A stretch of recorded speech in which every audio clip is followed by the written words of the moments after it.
But once I woke up, it kind of made me connected, and it came into my mind, and the kind of programming it was done, it made me realize that okay, I'm a star seed. I don't belong to this earth. I don't belong to this planet. I belong to some other planet. And so every star seed or every planet has its own role to play, for the Mother Earth. So it gave me my role, it gave me my purpose. My purpose, it came as a healer, a healer not to the Mother Earth, but to the planets. Because then I kind of related to my mom also. Because when I woke up from the meditative state, I knew what I was, but I also knew what my mother was. So when I kind of correlated that, okay, my purpose to being a star seed from the planet being Arcturian, okay, my mother was a like she was a soul worker, she was a earth worker, she is the one who's been assigned the task to kind of connect to people, to kind of help them out, to show them their purpose through the higher power. But my purpose was to kind of work for my own planet and work for my own inner work. Again, he says that first that you're doing an amazing work. Yeah, and God bless you and your son. Also, he personally, he's been telling that the kind of work that you're doing, kind of somewhere educating people into this process is kind of your sole purpose, that you're doing it in a correct way. And also to the people who are watching this podcast, he kind of tells them to look into their own selves and to kind of realize their true self and their life purpose. Yeah. He says that whatever your audience, they kind of practice their own religion or whatever it is. It's just that he's told that, not to be too rigid about their religion, because it is not going to take you anywhere. It is going to make you more, latched into that loop of practicing the rigid things which is being negatively taught in the religion, whatever it is, being Hindu, Muslim, Christian, Sikh, or whatever it is. It's just that do not be too rigid, or do not be too, do not even take it lightly. Kind of try to mend your ways very, very nicely, and try to balance it.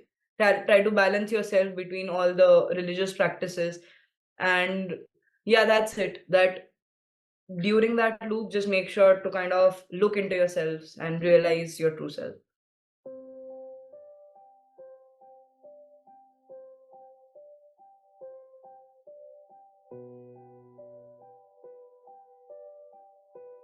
Hi, this is Akanksha. If you're new here, please subscribe to my channel. If you resonate with me, please like, comment, and share. Welcome to Multidimensional Soul podcast and a talk show.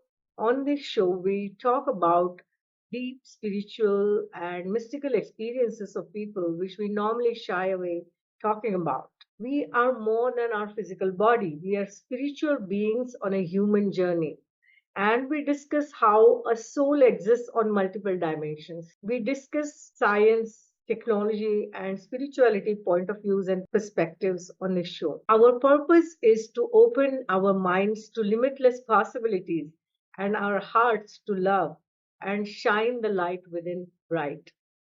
Our guests today are a mother daughter duo, and this is the first time that we are having a mother daughter duo on our talk show. The mother's name is Ila Kadakia, and she's a hypnotherapist and PLR therapist, a counselor, a pranic healer, and a social activist. She's received a few awards for her work. She's written autobiography From Spirits to Spirituality. She went through a very difficult phase of paranormal activities in her life, and at the end she transformed into absolutely a new human being because of Mahavatar Babaji's grace. she is blessed to have Guru Gadi of Sri Mahavatar Babaji and sister at her home now. So Gadi is a seat of a master, and she has Mahavatar Babaji and his sister Nagalakshmi, both of their presence in their house, and there is a designated seat in the house for both of them. With this Guru Grace, Ila offers all her services free for people from all walks of life. Tanuja, who is Ila's daughter, is 20 years of age. This is the first time we are having such a young guest on our talk show. Tanuja is aiming to join military forces and studying in the second year in military college in Maharashtra.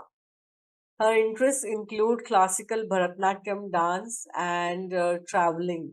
She's an avid traveler. Ela has written a lot about her daughter and herself in her books From Spirits to Spirituality. And this book is available on Amazon. She's written about all her paranormal experiences in depth in that book. In today's interview, Tanuja has talked about her origin, her remembrance as a starseed, as an Arcturian starseed, and her purpose in the ascension. And because she's only 20 years of age, I was curious to know her perspective on life, how she balances spirituality with her normal student life. So she's talked all about that, about manifestation and the science from the universe.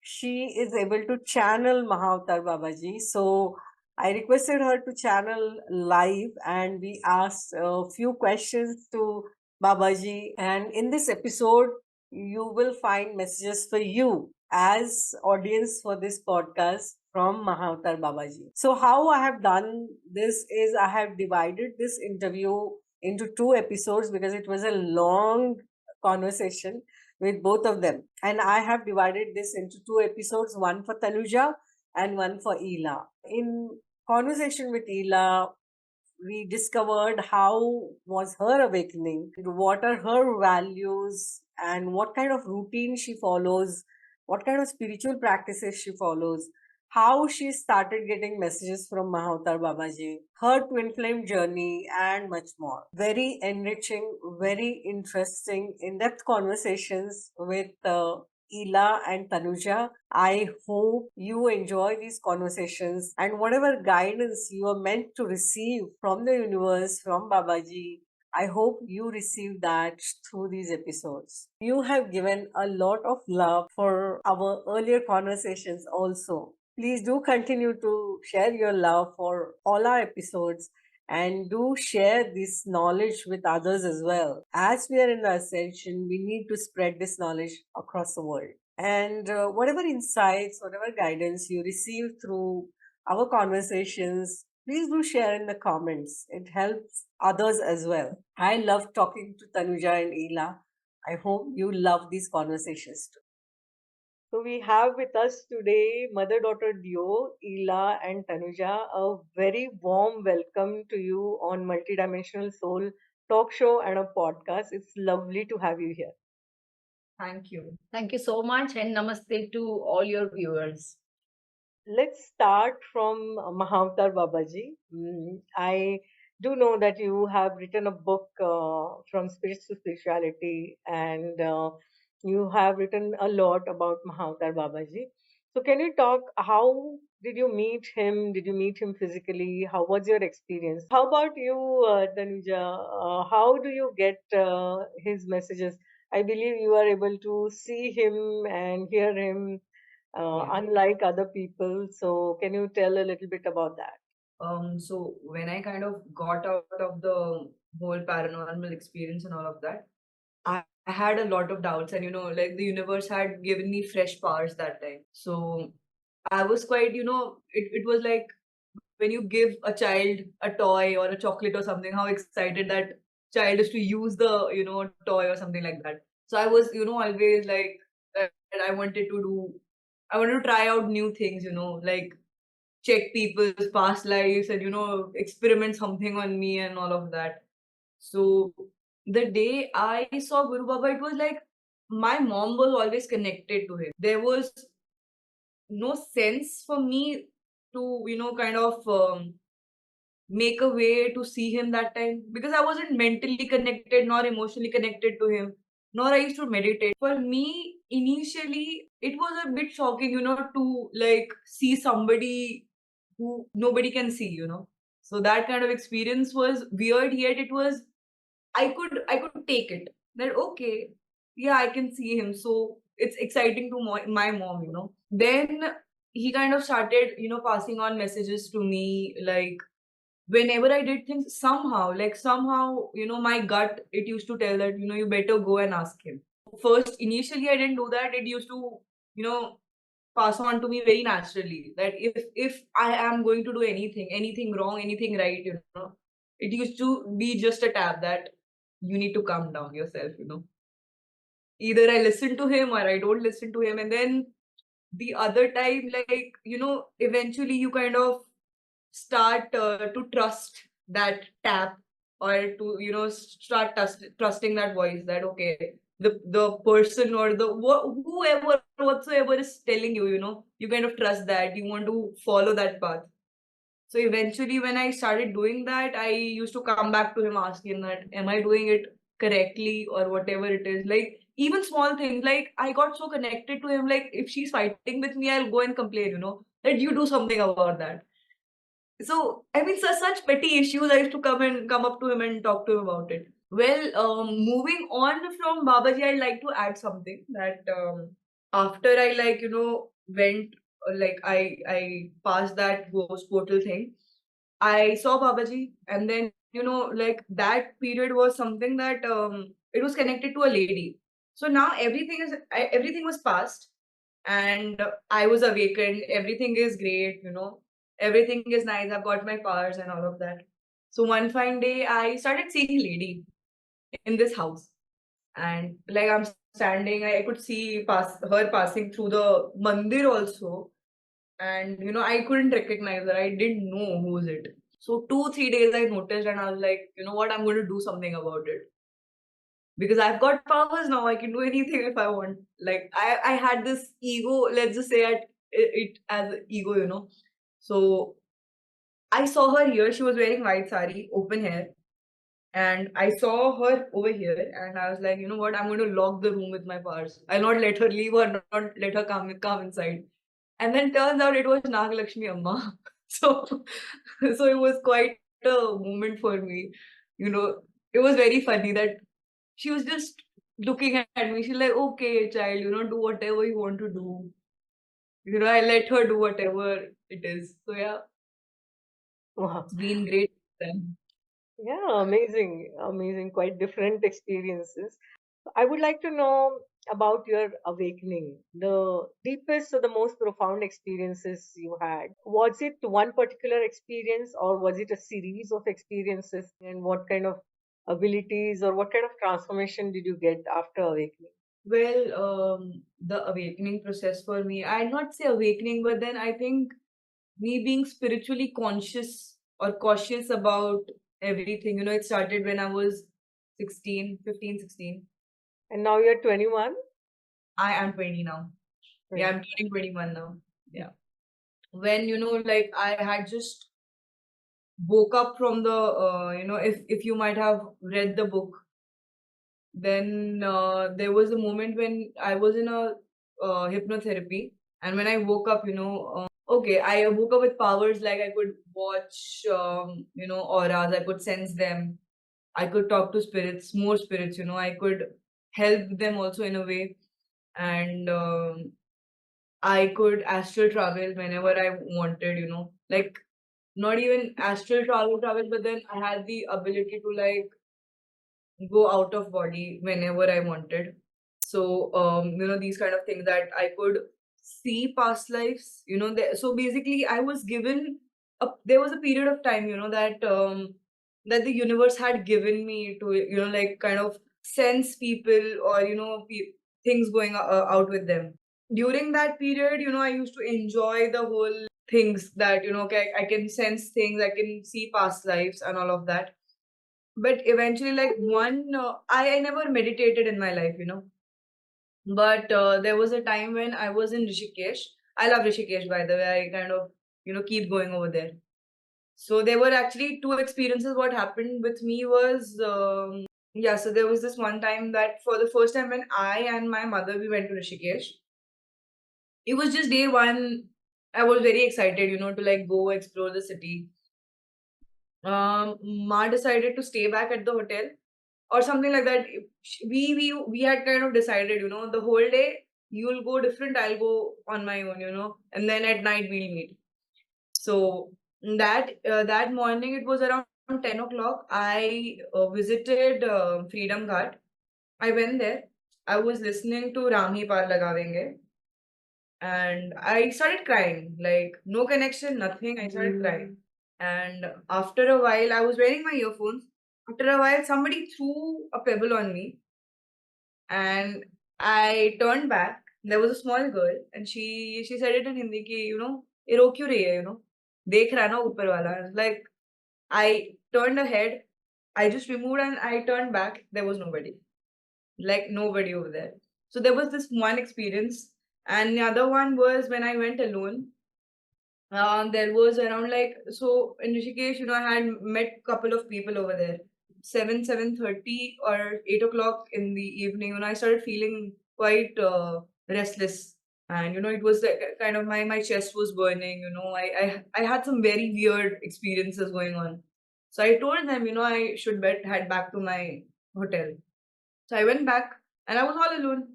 And it had like the room was here and it had a long big balcony over there. And it was raining that time. So around 11 o'clock at night, I came out of the room. I sat there. I was looking at on like at the things. And I sat down over there. Next morning I woke up after 6-7 hours, realizing I was in meditation all the whole night. And I kind of went through, and during that meditation, I kind of went through things like I was in a pyramid, and there were like pillars formed around me. There was a spiral light going around my body, and all of that I shared it with her, and then she told me, it's kind of a process that everybody goes through who gets into meditation or a sadhana mode or whatever it is.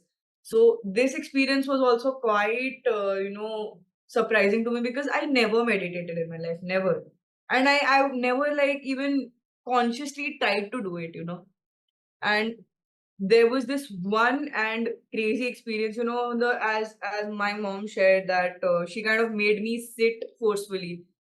This was like very initially of my awakening, that there was this one time that she made me sit. She's like, at least sit. You sit for meditation, or you don't meditate, you just close your eyes and sit.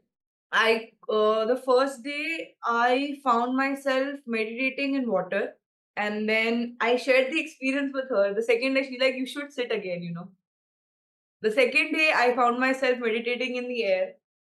Again the same thing, she had to push me to sit, And then I had some golden crown forming over here. Very weird. Third day, fourth day, fifth day, I found myself in water, air, fire, and then realizing that somehow, my elements, I kind of was meditating in the five elements, and the elements were joining in a way. And that time I had my markaba also formed. So markaba is basically a protection, a divine protection, the last protection that you get from the universe. So I had my markaba formed that time, and also my crown chakra had gone all golden. So yeah, these were the main experiences in my life that I kind of, still feel that very weird yet very beautiful. And irony is that whatever Tanuja was about to, experience practically in her life, somehow theoretically I was showed, that like it was my learning. I was theoretically very sound. I had become I read about Merkaba, what it is, how it is, why it is formed. All that theory would come up to me from any source of reading or video or anything. I would thoroughly understand, and after some time, she would tell me about the same process. Throughout our journey, it has happened. Like that you understand this girl. Like she would talk about it. You have to pay attention. It was completely. Now I can see the. It was like a the thorough format in both of us journey. Yeah, amazing. Yeah. Merkaba is usually associated with Archangel Metatron and astral travel. So he helps you on astral travel through Merkaba, and it's a protection. Yeah, it's sacred geometry. So yeah, beautiful, amazing. So Tanuja, you are 21 and 21, and it's unusual for kids of your age to go through such a profound spiritual journey. You Right. have grown through a lot of challenges. You had paranormal experiences you had to face, and you also had very tough upbringing in terms of family. You didn't have a Yeah. normal family life. So, what gave you strength to carry on and emerge stronger through this? First of all, I'd like to say that, you asked me a question that what gave me the strength, I think going through problems in my life, but, there was always this, we used to, me, mom, and my brother, we used to always use this term phoenix, that whatever comes in life, you break down, you break down, you fall down, and, you kind of take a pause and then you stand up again from the ashes to and start fighting, and I think this kind of, I'd not say rebellious is not the right term, but I'd say that this kind of strength, I think I got it from mama. And because I growing up, as a child, I've always seen her, breaking down, and there was this one point also that, she had like stopped sharing things. But then in our family, we always made sure, at a point that whatever comes in our life, however the things are, worst, good, bad, however they are, we'll always make sure to share it with each other, So I think that the sharing part, making sure, mom making sure that I and bhaiya, we be the part of the discussion, I think that is where the strength came from. That because always as a child you have this thing that you kind of make a person in your life as a role model, or somewhere you feel that okay, growing up I want to be like this. So I think I took it from her. Okay, we have our problems, but then like if I'm not with her, I study somewhere else right now. So I think she's always there behind in my mind that okay, she's done things like this, I think I'll make sure to do things the same way. So the strength came from there. Amazing. Yeah, I can so resonate with Phoenix because I've written a poem on that also. Okay, nice. So, yeah. You talked about being a star seed in the book that Ela has written. So, can you talk a little bit about that? You talked about astral travel also. So, do you travel to your soul home? Where are you from? What is your origin? Can you talk a little bit about that? Okay. So, first of all, being a star seed is something that, for being a star seed, you kind of need a pair of parents, or the person who is in a spiritual journey or has some kind of history, you know. So, as in the book, my parents are twin flames. So it naturally kind of occurred to me in my journey that there was a point that the child of twin flames had to be, unique. So that's how kind of it struck me that I had existential crisis before, that why am I, what am I, So initially of the awakening, I kind of went through certain experiences while I was learning some techniques So eventually, initially, after awakening, it occurred to me that I wanted to learn tarot cards. I wanted to learn Reiki and all of that. I wanted to learn pranic healing. So while in that process, you need to kind of be energized to go through all of that. So the person who used to teach me or who used to energize me, we used to do it via video call. Okay. So she used to tell me to lie down and, kind of receive her energy, to kind of the healing energy, to the calming energy and all of that. So once in the evening, I was taking the healing for Reiki. And that evening, what happened, that was my first experience, that I went into trance, and then no connection to the Reiki, no connection to the person who was giving me the, receiving things and all of that. I somehow ended up being somewhere else. I found myself that I was sleeping. And then when I went into the trance, I kind of experienced that I was lying on a bed made of ice or a lot of, white light. And I had 3, 4 human figures standing besides me and making me wear, a blanket of light. Like they were, putting it on one another. And they were speaking in some different language, which kind of, it didn't occur to me that time, that very moment. But while this process was going on, somebody out of them, kind of, it manifested through them, making me realize that okay, I can be one of them. And because their language was different, I had no clue what they were speaking, but somehow you kind of get this intuition, this gut feeling that I kind of, relate to them. There is some kind of connection that I felt while going through all of that process. And it happened consequently. It happened twice, thrice during the moment. And then when it was manifested that okay, I am one of them, they were putting some kind of they were doing some kind of programming in my mind, that I had no clue about it while in the process. But once I woke up, it kind of made me connected, and it came into my mind. And the kind of programming it was done, it made me realize that okay, I'm a star seed. I don't belong to this earth. I don't belong to this planet. I belong to some other planet. And so every star seed or every planet has its own role to play, for the Mother Earth. So it gave me my role, it gave me my purpose. My purpose, it came as a healer, a healer, not to the Mother Earth, but to the planets. Because then I kind of related to my mom also, because when I woke up from the meditative state, I knew what I was, but I also knew what my mother was.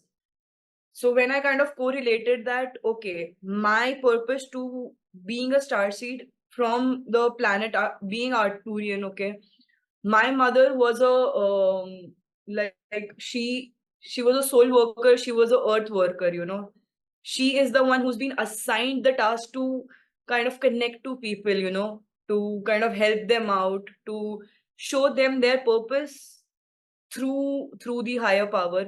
But my purpose was to kind of, work for my own planet and work for my own inner work.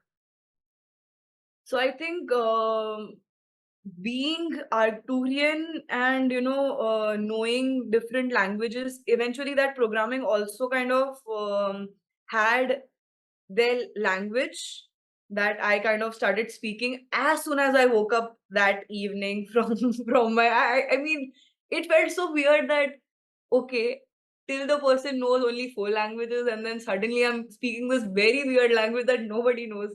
I'm talking in some other terms, and I'm singing some different kind of lullabies. And during that process, I had multiple visits from my planet. Like, so the babies who kind of pass on, they leave their body so soon, like an infant, like when they kind of leave their body, who are star seeds, they end up in the planet, right? So they are also being given this work to work as baby angels. You know, they come to you, they sit in your lap, they kind of make you feel, you know, that make you feel responsible in a way. Oh, Like, you know, there is no motherly feeling towards them, but it's like, you know, they belong to you. They are your own creation, or they are from the same place as you. You know, they have beautiful ears, they have beautiful blue eyes, and most of them, what I kind of realized, that they had brown hair, they had brown eyes, they had big lips, and they had big ears, you know. And somehow when I look at myself in the mirror, I have big eyes, I have big lips, you know, and I have brown hair, I have brown eyes. So it kind of so much correlated to, I could correlate to it so much, that it was such a beautiful experience. And yeah, the purpose is that only, that, you know, they kind of work for their own selves, their own journey, you know. They kind of make the best out of what they are. So yeah. amazing, amazing. It is unusual that to know at such a young age that you are already an Arcturian Trust me, it's star weird seed. sometimes. So, and at the same time, you are carrying out your normal studies as a school-going, college-going girl. So, what challenges have you faced, and what are your goals, dreams, and aspirations as far as the 3D world is concerned? Right. So I think that I have been asked this question, you know, what are my difficulties and all of that. So I think that being in the 5D, and as well as, you know, trying to balance between 3D, it comes in a way that, especially when you are in an age where you kind of want to grow yourself, you know, in the 3D plane, that you kind of want, you have to like kind of to talk to people, you have to interact with different kind of people, you have to do things, you have to make sure that, you know, you kind of have to make a life out of what you have. So I think, as per my difficulties that I have faced, is existential crisis a lot of times. That if I'm sitting with a group of people, you know, if they are discussing something and whatever it is, that, but sometimes, you know, there is a sudden break of feeling that, what am I doing here, you know? Like, this is not my kind of conversation that I kind of would like to take it, or I'd like to, you know, even put my efforts to kind of be in that conversation.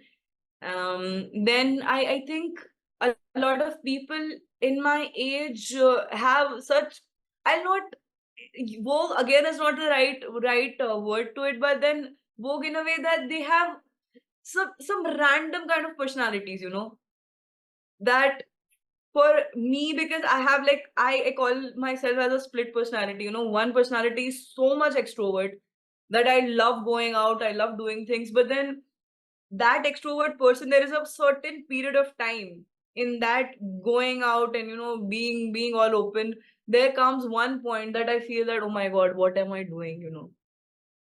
Better go pack your bags, go to your home, you know, play with your tarot cards, or chant some prayers, or just talk to Babaji and all of that, you know. So I think it is kind of hard to sail in two boats. And coming to the my aspirations in life, you know, since last few months or an year, I have kind of, you know, very consciously, I have been trying to keep my spiritual life and my 3D life different, because I think definitely does take a toll when people kind of know that what kind of personality you are, you know. And then somehow, you know, during that point of time, you sometimes want your own answers, that okay, I need my answers, I need to know where am I, you know. But at the same point, you are kind of giving everybody their answers. Okay, this person has problem, I'll give them the answer. This has the problem, I'll give them the answer. But end of the day, it kind of makes me feel that I'm exhausted to give people their answers, you know. So there was a point that I had kind of, you know, decided that okay, consciously I need to keep my 3D, my 3D and my 5D life different, because for me at this age, it is important for me to do the karma of a 3D human being, you know. Because if right now at this point I just leave everything and sit over here, it is not going to make my inner work strong. No, it is not going to do that. So I think even consciously, even people at my age, they need to kind of, if they are going through these kind of processes, I think it is important for them to take two bags along, but try to make the 3D bag a little, lighter for a longer period of run, because obviously everybody has that point of life where they're settled, they have, like things are there, they've set things for themselves, and that's the point where you kind of start, looking into your own self.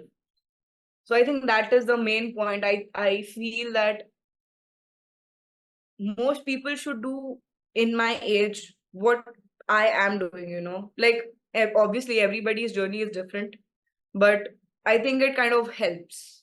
Yeah, okay. Now, many people, especially young ones of your age, have a lot of distractions nowadays. And Right. only we didn't have growing up as you have. There is video games, internet, mobiles, and social media, and there's so much of dark plays and all being played on Netflix and other. There are shows which kind of bring about darkness, and Right. so the youngsters today are actually facing a lot of challenges in all of this, and there are no real friends because there's so much of social media that youngsters are spending so much time online that real connections are fewer, and then that's why there is loneliness and depression. Right. What do you want to tell youngsters, and because you connect with Babaji so often, what does he have as a message or guidance for youngsters? See, I think that there can be two factors to it. A is that, their kind of surrounding is in a way that if they're going through all of these things, or they're kind of indulging themselves into all of these, then I think their surrounding should be in a way that they kind of teach them more of a, place to self love them, their own selves. Because I think, I just take my own example, because I'm not the kind of person that I make a lot of connections, Like even there's a point in my life at this stage that when I'm 20, 21, that I do not like myself getting indulged into a lot of connections. Yet it is kind of necessary for me at a point to kind of maintain that kind of space or area, that I have people, to be there when I am, at my lowest. But I think, about this generation, there is a point where, even I use social media. I have my screen time, what, 11 hours, 12 hours through the day, I use a lot of phone, but then it's just that in a point, going through all of this, I think that I have this kind of feeling that, till the point they do not stretch themselves to depression, to breakdown, like today's generation doesn't need validations. It's like if you tell them what's wrong or right for them, they'll not listen to that. So they'll have their own imagination to kind of crack it onto you, So I think this whole generation is in a way that they'll kind of stretch themselves to a limit where they'll be so much exhausted of the things that they'll want to leave everything aside, and then they'll kind of move the focus to themselves, that oh my god, okay, this is where I'm standing now, and I think I need to get out of this. So I think everybody in their process will have this kind of realization for sure, because I do not read a lot of things about spirituality or, like theories like this. But then I kind of have this intuition, that this time is for everybody to kind of realize their true own selves. They'll kind of fall down, they'll fight, they'll cry, they'll be happy, they'll go through every emotion, and then there will be a full stop to where they'll be like, oh my god, okay, I need to halt, I need Yeah. to stop. Actually, when Tanuja was awakened in her, the spiritual aspects, when I came to know about, her seeing Guru Baba and all divine masters. And so I was very much anxious as a mother that why, then she's living 3D kind of life. She should meditate and she should, behave in certain way and all. So it was a very long period for me to digest that. And I was again and again, I was, like reprimanded by Guru Baba that you don't have to, control her. That is her own, spiritual journey. That is her own blueprints. So she will go according to that, until and unless, she's, experiencing each and everything on her own way. And she would, go inward and then working on her own self. You should leave her, like, you don't control her. So what I learned that, because that even as a mother or as a person, even somebody would feel that she can see, Mahavdar Babaji, and she is this much, like the kind of divine kind of quality she already has, and why she is behaving like that. But reason behind it is very obvious, that she has her own journey. She has to come into her karmic relationships, and she has to meet people, have her own, give and take kind of accounts also. So that is how her journey unlocks. And that is what even I feel for other children, because it is going to even small age kids also, because I counsel people. So many kids of her Tanuja's age, or 15 or 16 years, they also call me, and then they are into twin flame journey.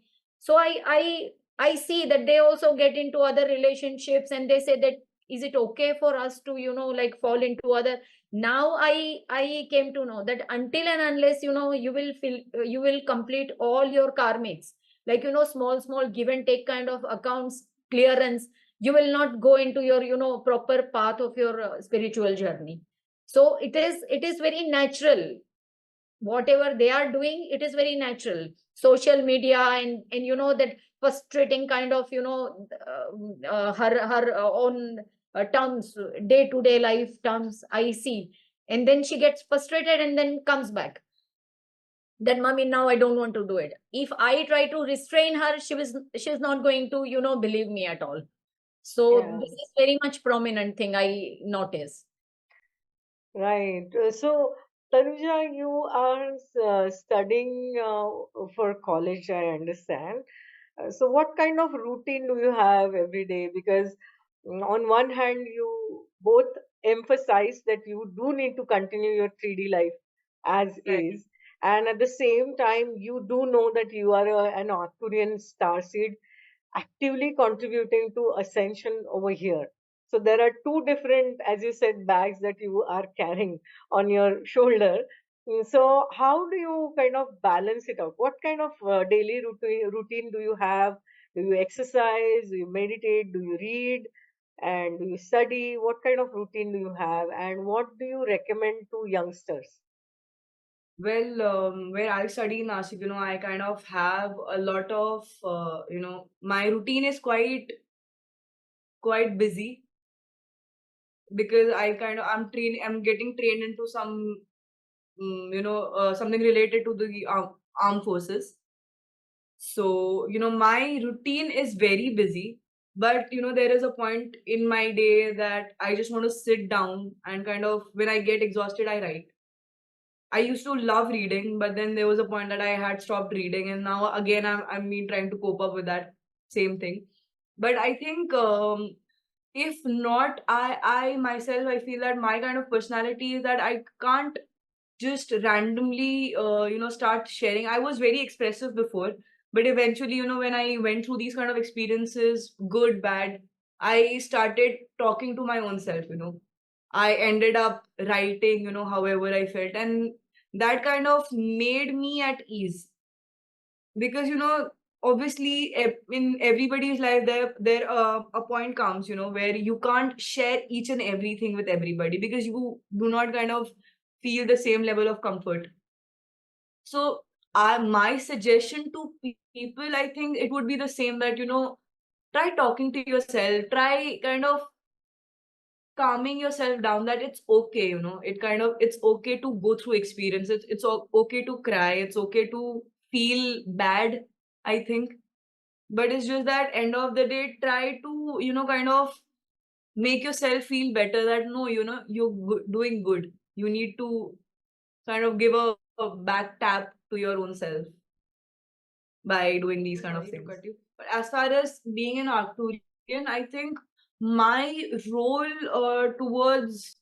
my role towards that thing is that I do not have to work each and every day for it. It's like there are number of times or point of times that kind of, I've been given suggestions in order to kind of how to sort of work with my own self. Or I have also, these kind of times where I've been given opportunity to kind of advise, that this can be done, to kind of help people out or help your own self out. So we more have a suggestion and, kind of we take advices, we give advices, we kind of chant together, we kind of make good manifestations together. So we do this. One more thing I would like to add about this, that somewhere like in some star seeds, it is said that in my journey I got to know that her being at some place energizes the place of Mother Earth, and heals it, and um, just uplifting the vibrations of Mother Earth. That is Right. her role. She's the party girl, and she goes to parties, and she most of the time she hangs around with friends and all. So I used to be very much concerned about it, that you shouldn't do this, and restrictions and all. But I, on my journey, I came to know that her role itself, like wherever she goes, that place would be high vibrating then. Yes. So that is her role actually. Yes, some of us, some of the light workers are like that. Just by being there, just by their presence, they bring the vibration of that entire place up. You talked about doing games like manifestations. Can you uh, tell us what kind of manifestations have you manifested? Well, personally for me or for people out there?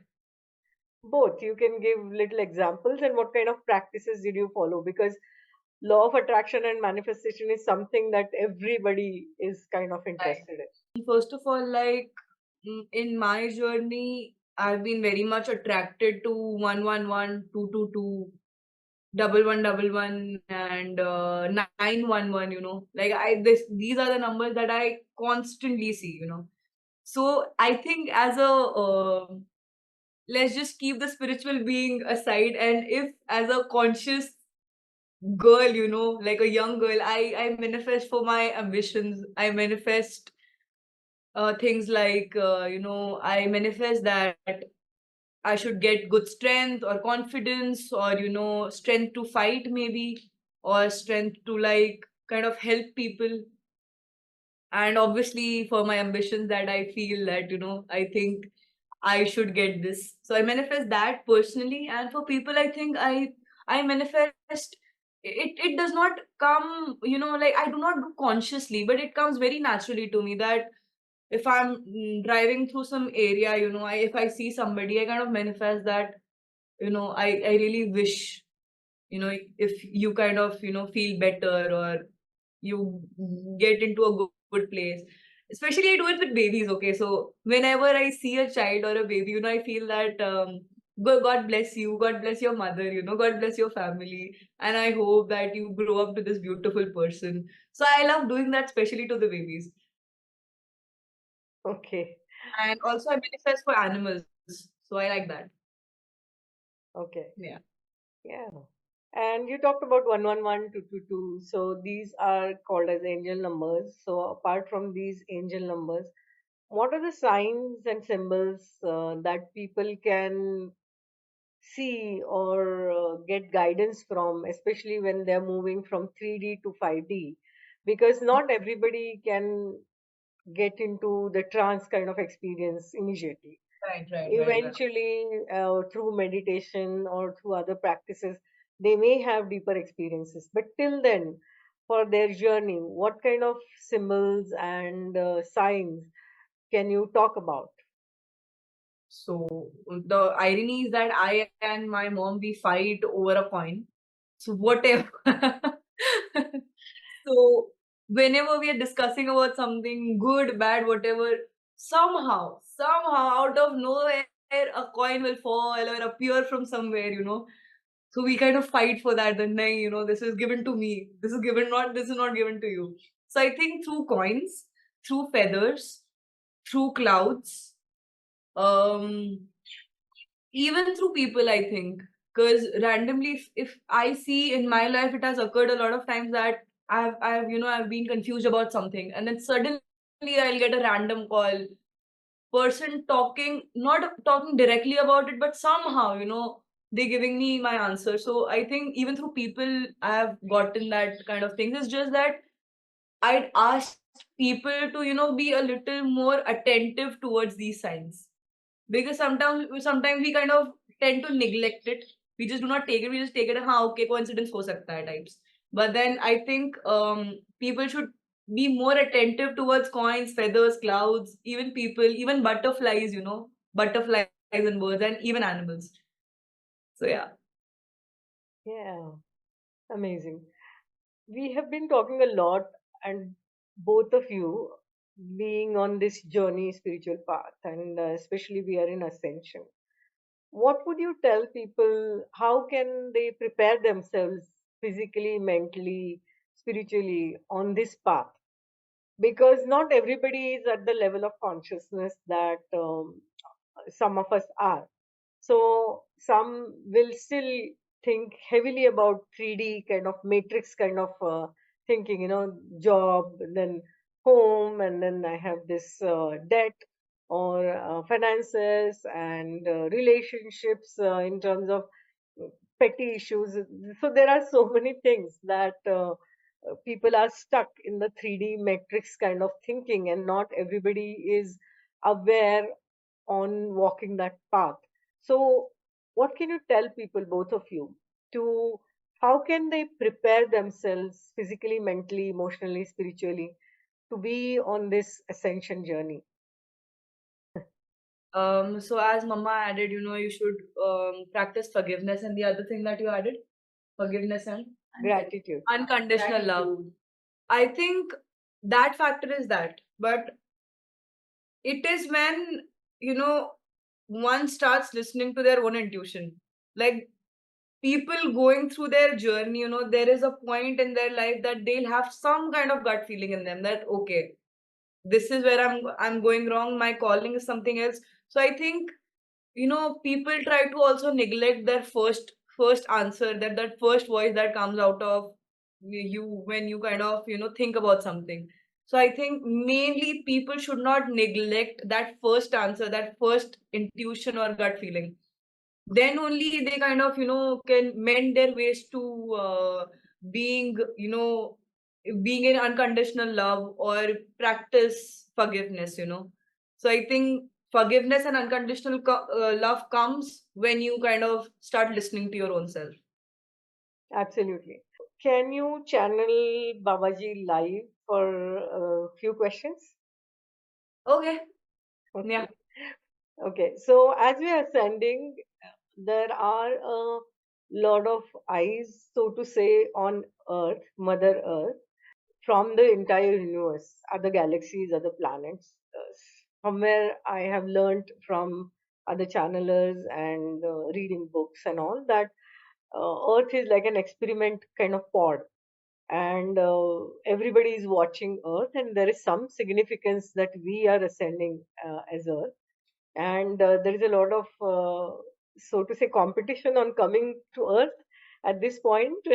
So what does Babaji have to say about all of this? What is the role of Earth in this ascension and in this universe, or across the multiverse, so to say? Yeah. So according to him, Earth is kind of a loop where kind of people are stuck, in certain places Okay, so we as souls, we kind of come into the birth cycle to earth. People or souls are more crazy to come to earth so that they could end the cycle. Right. If that makes kind of sense.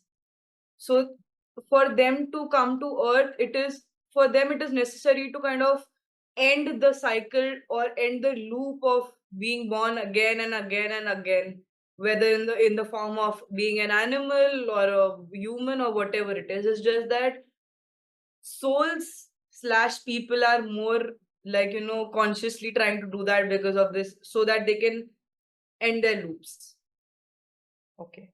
so that they could ascend to be a higher self, into higher self. Okay. So when we ascend, what is the final outcome going to be? Is this something that we are going to see in this lifetime? And what is it going to be? Are there aliens going to come here?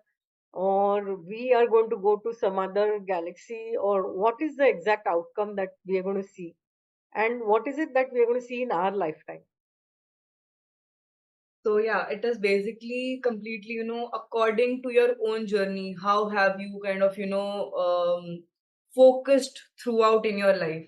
Like, you know, as you also told before, that how to kind of make people realize about their true selves. It's just that there will be a point in everybody's life that they are going to realize, and when they finally kind of ascend, they are going to meet their higher self, and they're kind of going to be there and then work for the mother earth or for the planets. Other thing is not going to answer, by the way. Sorry, which one? That what is going to be the outcome of Okay. the final ascension. Okay. What is the vision or message for this podcast and my channel from Babaji's perspective? First of all, he says that you're doing an amazing work. Yeah, and God bless you and your son, who's I have no clue about your son. Her My son. son crossed over in 2020. Again, he says that first that you're doing an amazing work. Also, he personally he's been telling that the kind of work that you're doing, kind of somewhere educating people into this process is kind of your sole purpose, that you're doing it in a correct way. And also to the people who are watching this podcast, he kind of tells them to look into their own selves and to kind of realize their true self and their life purpose. Yeah. Okay. Thank you so much. And any other message he has for our audience? He says that whatever in your audience, they kind of practice their own religion or whatever it is.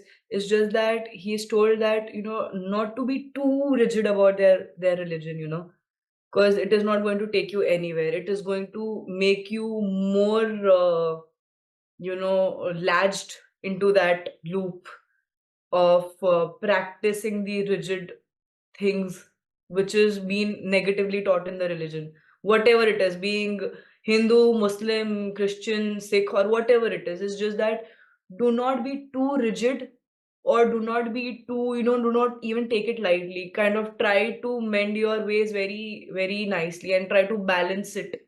Try to balance yourself between all the religious practices. And yeah, that's it. That during that loop, just make sure to kind of look into yourselves and realize your true self. Yeah. Okay. Thank you. Thank you so much.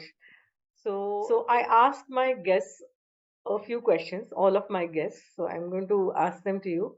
If you were to explain multidimensional soul or multidimensional being to a lay person, how would you explain it? Well, relating to a person who has left the body, I think so. As we all know that people who know about rams, they consider that there are 7 rams, but there are 8 rams. that when a soul has been passed on from the body, according to their karmic print or according to the kind of journey they have been, they are being sent to one of the 8 rams.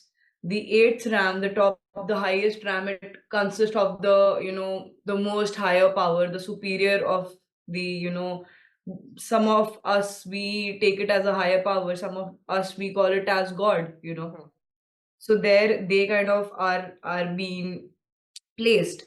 The seventh ram is somewhere that the souls who have been passed on and who are doing their higher work, who had been doing their higher work and has reached to a level to kind of meet their the supreme power.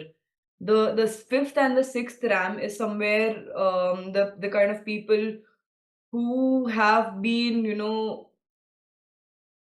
a good human being throughout their life.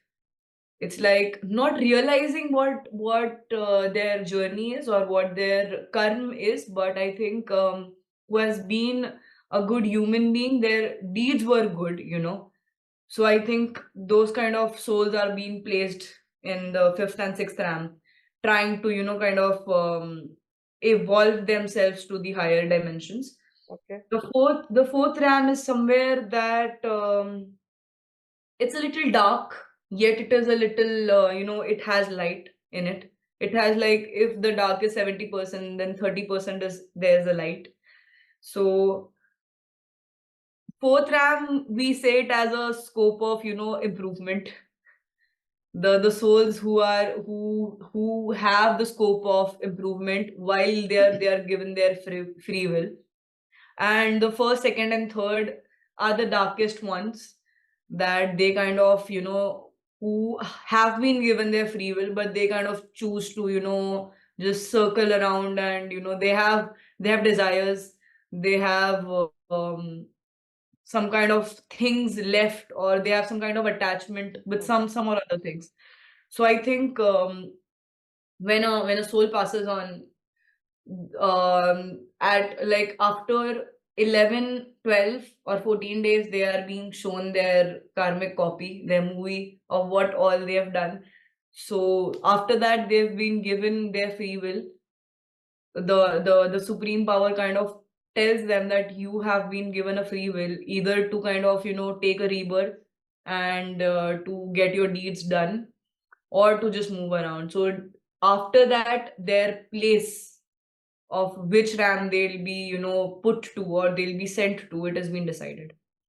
So I think it's a big, people say that after we die, it is the end, but it is not the end. It's like you have double, triple, 4 times work, then you do it over here. So it's whole another journey that you kind of take up after you are passed. Yeah. Yeah. What is the ultimate purpose of life, according to you? Well, see, she always tells about salvation, moksha, and all of that. I think as a soul, I feel that my purpose is that I don't want it to be the end. I want to attain a level of a good RAM or a good place, but I want to come back so that I think I can be more of my higher self when I come back, and I can be more, in a place where I can help out people. Because, when I leave this body right now, I have attained some level of understanding towards the other side. But I think when I'll be back, when I'll be back in a new body, when I'll take birth, I think my as I grow up, I'll be a person who's more educated, or who's more calm, composed, or a better version of what I was in my past life. So I think as my purpose, I wish that I want to come back. We kind of differ in that sense, because she's like, I just want to go back home, but I don't want to do that. I want to come back and be the best version of myself, so that I think I can help out people in some or other way, I think. So yeah. Okay. Also, I'd like to add one more thing that people who astral travel, the kind of thing that I told that, my purpose that I want to come back again, I think a lot of people who have astral traveled before who are astral traveling, I think they'll relate to me. Why do I say this? Because while you astral travel consciously, you kind of know where you're going, and you kind of because while astral traveling, there are three types of things. Either you cross throughout the eight amps, and then you go to reach to one point, you kind of see each and every sides of the eight rams, that you see the dark side, then you cross over to the good light, the good and bad part of it, and then you completely see the light. The other one is that the second thing is that you just reach there, where you want to go. And the third one is that your angels or your higher self will come to take you. This is while astral traveling. So I think when already I kind of take it in a logical way here, that when already you are seeing all of these things while astral traveling, I think that your soul and you kind of get used to the whole journey. So it kind of makes you more excited that okay, I have seen this, I have seen my home where I want to go, but it's just that how fun or how exciting it would be to come back, being your all good side of yours. So I think logically, if I see that a lot of people might relate to me about why I want to come back. So yeah, What is your parting message for the audience? a parting message for people would be, I think, trust yourself. Don't give up too easy, because in last interview also I kind of told Pradnya that spirituality has its own consequences. so so I think just go with the process, go with the loop, go with the things happening to you. Take it as a movie, take it however you want it. It's just that do not stop. Trust yourself, trust your instincts. The first thing comes into your mind is what is your answer. So take it in a way and never doubt yourself. So yeah. Thank you so much, Tanuja and Ila, for taking out time and being here on this talk show and a podcast. It was lovely having you here. Thank you. That was great talking to you. Thank you so much for calling for the interview.